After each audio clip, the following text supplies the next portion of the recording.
Shalom saudara-saudara yang terkasih di dalam nama Tuhan Yesus Kristus. Kembali lagi dengan kita di acara Renungan Pagi KBP Pakat. Sebelum kita mengawali aktivitas kita pada pagi hari ini, marilah kita mendengarkan firman Tuhan. Maka dari itu, marilah kita bersatu di dalam doa.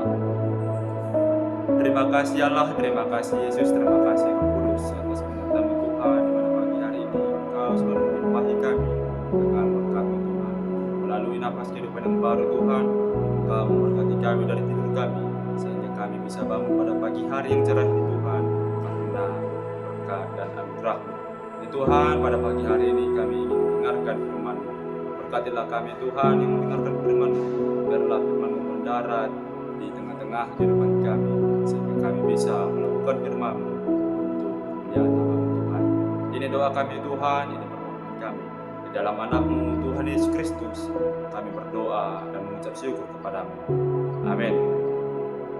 Shalom Bapak Ibu Saudara yang terkasih, di dalam nama Tuhan Yesus Kristus, firman Tuhan menyapa kita pada pagi hari ini, tertulis dari Yakobus 3 ayat 17. Yakobus 3 ayatnya yang 17. Saya akan membacakannya untuk kita semua. Demikianlah bunyi firman Tuhan.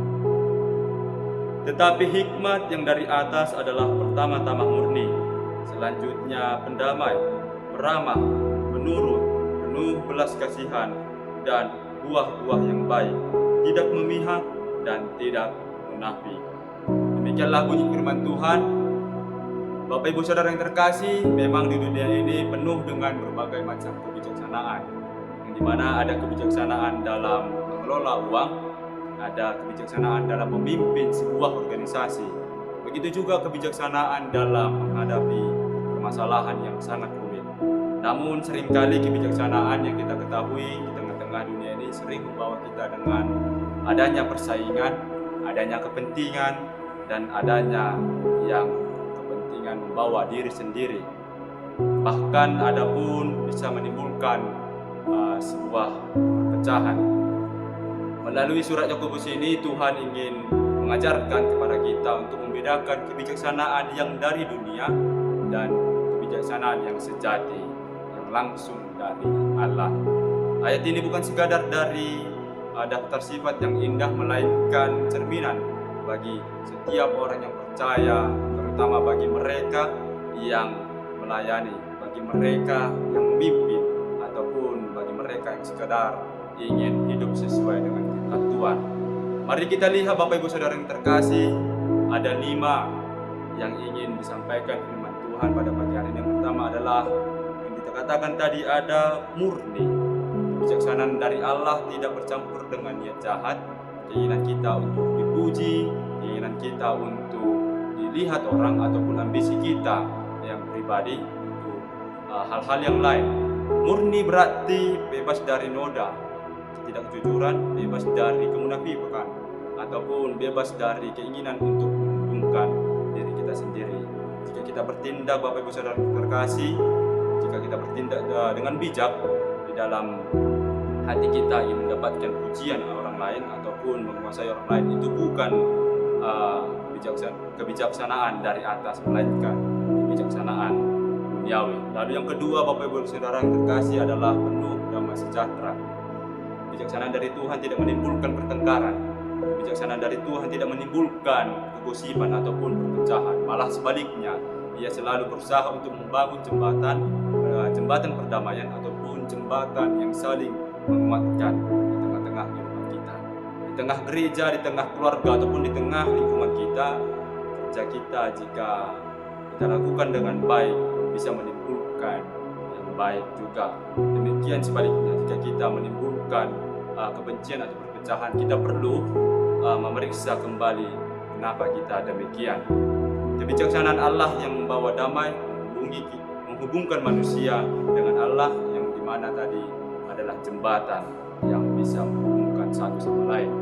Lalu yang ketiga adalah lemah lembut dan terbuka. Kebijaksanaan sejati tidak bersifat keras, memaksakan kehendak ataupun merendahkan orang lain. Ia hadir untuk dengan kelemah lembutan yang mampu memahami setiap orang, yang mampu memahami setiap kelemahan sesama. Sekalipun kita memiliki kebenaran, Bapak Ibu Saudara terkasih, kita menyampaikannya dengan penuh kasih, yang dimana selain itu ia juga bersifat terbuka, tidak kaku ataupun mau mendengarkan pendapat orang lain. Lalu ada yang keempat, penuh belas kasihan dan buah yang baik. Kebijaksanaan tidak hanya berupa pengetahuan diri dalam pikiran kita masing-masing, tetapi ia bergerak menjadi tindakan nyata. Ia penuh belas kasihan, peka terhadap lingkungan, peka dengan kesusahan orang lain ataupun peka dengan sekitarnya, yang dimana ketika kita berhati lembut bagi mereka yang jatuh ataupun lemah, ya kita akan bisa membantu mereka dan kita akan menghasilkan buah yang baik. Tidak hanya dari sekedar kata-kata yang manis yang kita sampaikan, melainkan dari perbuatan kita yang benar, dari perbuatan kita yang benar, sehingga kita bisa membawa pemulihan dan memberkati kehidupan orang lain. Lalu yang terakhir adalah tidak memihak dan tidak munafik. Seringkali kita tergoda untuk bersikap baik kepada orang yang berkuasa dan berkaya, tetapi sebaliknya juga kita kadang bersikap kasar kepada orang miskin ataupun orang-orang yang kita tidak kenal. Kebijaksanaan dari Allah tidak memihak. Ia melihat setiap orang yang sama berharganya di mata Allah, sama berharganya di mata Tuhan. Yang dimana yang terakhir adalah tidak munafik. Apa yang terlihat di luar sana, apa yang terlihat dari luar sama dengan apa yang ada di dalam hatinya. Tidak ada topeng ataupun tidak ada kebohongan, kehidupan yang jujur, yang tulus di hadapan Allah dan manusia. Saudara-saudara yang terkasih di dalam nama Tuhan Yesus Kristus, Yakobus ingin mengajarkan bahwa kebijaksanaan sejati bukanlah sesuatu yang kita pelajari hanya dari buku ataupun pengalaman kita saja. Ia adalah karunia yang harus kita minta dengan rendah hati kepada Allah. Ia adalah karunia yang harus kita minta kepada Tuhan, sehingga kita bisa membuktikan bahwa kita sudah mampu menerimanya. Bukanlah dari seberapa banyak pengetahuan yang kita miliki, melainkan dari kehidupan yang berubah menjadi serupa dengan Kristus. Apakah saat ini hati kita saat ini sedang penuh iri hati, penuh persaingan ataupun penuh dengan ambisi pribadi kita? Marilah kita datang kepada Tuhan memintanya untuk memberikan kita kebijaksanaan yang dari atas, yang hidupnya adalah dengan kebenaran, yang murni, yang damai, dan yang penuh kasih, supaya melalui hidup kita orang lain pun dapat melihat gambaran Allah yang indah, gambaran Allah yang sesungguhnya yang seharusnya terjadi. Semoga Tuhan menguatkan kita, semoga Tuhan memberkati kita semua untuk menjadi orang-orang yang hidup dalam kebijaksanaan yang sejati. Amin firman Tuhan. Tuhan Yesus memberkati kita semua. Shalom.